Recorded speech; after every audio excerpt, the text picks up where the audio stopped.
আসসালামু আলাইকুম। আমি লাকি চুয়াডাঙ্গার মেয়ে।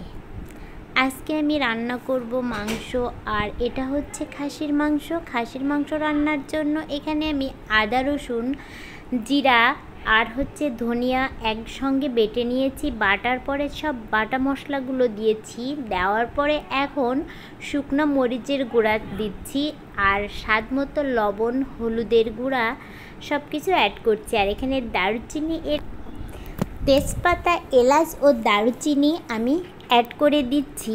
আর এলাচের যে ফল আছে ওগুলো হালকা একটু আমি জন্য, আর এই যে এলাচের ফলগুলো একটা একটা করে আমি ফাটিয়ে দিচ্ছি, যাতে এর থেকে যে একটা ফ্লেভারটা বের হয়। আর এখানে আমি রান্নার যে রেগুলার তেল, সরষা বা সয়াবিন যে কোনো যেটা আপনারা ইউজ করেন সেই যে তেলটা দিলেই হবে।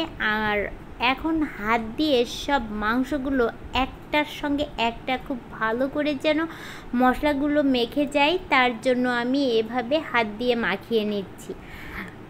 আর হ্যাঁ, হাতে যদি সময় থাকে সেই ক্ষেত্রে কিন্তু আধা ঘন্টা মেরিনেট করে রাখতে পারেন। চুলাতে বসিয়ে দিয়েছি। দেওয়ার পরে এই যে দুই সাইডে দুইটা খুন্তি দিয়ে কিন্তু নাড়াচাড়া করছি। এই যে মাংস রান্নাটা হয়ে গেছে, লাস্টে জিরা গুঁড়া দিয়ে নামিয়ে ফেলতে হবে।